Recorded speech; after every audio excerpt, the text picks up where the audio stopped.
Hi, my name is Lisa Kelly, and I am a Notre Dame football author. But I wasn't always a Notre Dame football author.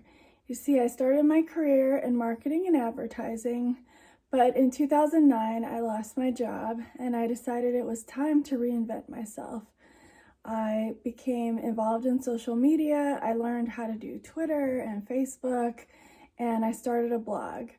Well, my blog started to get some notice, and I was entered into a contest to compete for the biggest fan of the Big East Conference for men's basketball.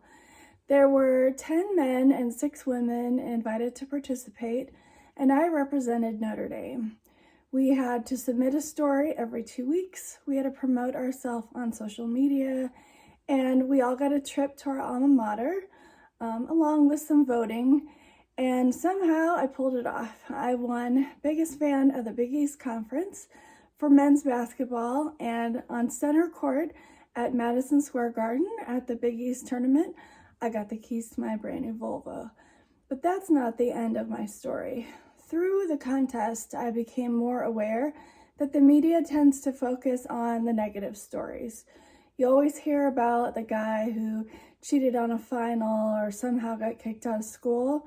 But there are so many positive stories that never get told. That's where I came in. I started a series on my blog called Where Are They Now?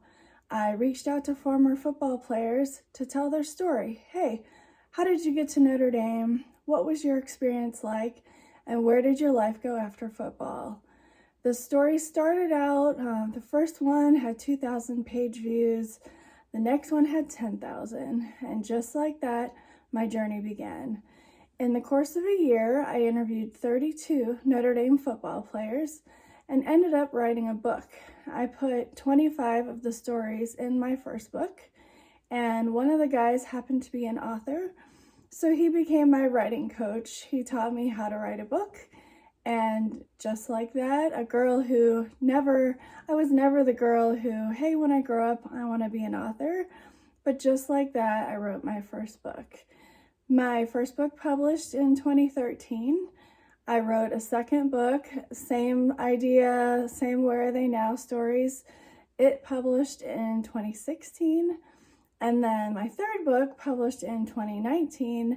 And at this point, I decided to diversify. So men and women's stories and multiple sports, football, basketball, baseball, soccer. Just decided it was time to get the women involved. And then in 2020, I really stepped out of my comfort zone. I wrote a cookbook. So I reached out to 50 Notre Dame football players, coaches, student managers, and asked for their favorite recipe, along with a story about why it's their favorite recipe. It was an incredible journey. I am the girl who doesn't cook in my family, so my husband and I made it a joint project. He did the cooking, I did the eating and the photography and the storytelling, of course, and together we wrote a cookbook. So here I am, 10 years later. I've published 4 books on Notre Dame football. I still have a career in marketing and advertising, but I've learned that it's never too late to learn a new skill, and there's always time to reinvent yourself. I hope that, you find this helpful and that you can go chase your dreams. Thanks for listening. Go Irish.